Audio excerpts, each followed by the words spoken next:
Good morning, good evening, City Hill Church. So, this week I want to talk about guilt, shame, and growth. I'm sitting here with a bit of guilt and a bit of shame because actually this should have been done a day ago, and this is actually going to be aired in a couple hours, so I'm not giving the editing guys enough time. I've been sitting with this for a week, and every distraction has come along, and procrastination, and yet I'm sitting here with shame. So I noticed that the other day we were talking about how whenever we were trying to address areas in our life that we felt a little bit of guilt over.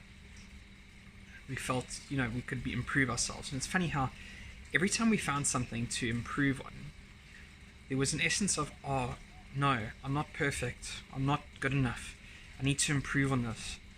And there was almost like a tone of shame or guilt constantly every time someone addressed something or realized something that they're not absolutely 100%ing. And it got me thinking. I tried to grow a bit of herbs, not the bad kind, not the naughty kind, these kind, rosemary. I've been trying to grow a few herbs lately, and it made me think.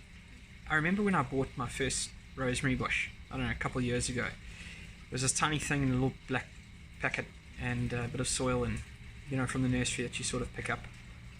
And yet I would water it, follow the rules, and yet it just wouldn't grow. And after a while of doing this, several weeks or months, I just said, yes, it's not growing at all. And someone said to me, no, you need to put it in a pot, bigger environment, it'll grow. And I did that, and did it grow? No, it didn't.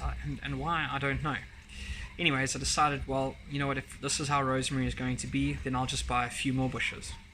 I bought a few more, put them in pots from the beginning, and then I tried a little bit of plant steroid, plant food, and that sort of thing. And here I'm sitting with one that was tiny, and it is absolutely, it's growing, it's luscious. And it got me thinking, the next thing is, let's try pruning. But to cut away certain things that are looking so good, and is it really going to make a difference? Next thing it did. Next thing the bush started growing wonderfully, and it just got me thinking. Every little step that I identified has added to its growth, and it's exciting. Tomorrow I can identify another thing to do, and it'll grow hopefully even better, and it'll carry on. But as a Christian, why is it not as exciting? If we find an area in our lives that needs to be addressed or improved on, we immediately feel shame. The truth is, I don't feel shame at all with regards to the original rosemary bush that I bought 3 years ago that probably died. Well, it did actually die. I eventually chucked it up because I just gave up. I didn't feel guilty, and I still don't feel guilty. I'm more focused on this one, and I'm focused on the ones that are thriving and the ones to come and the techniques to learn. So what I wanted to encourage you is, when you identify something right now, tomorrow, or in the weeks to come, be excited that there's room for growth.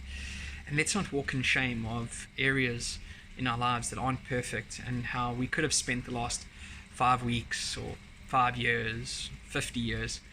We should have been living in a certain way all along. Let's embrace the fact that we've got room to grow and room to improve on, so that we can ultimately get closer to God. We love you. Bless you.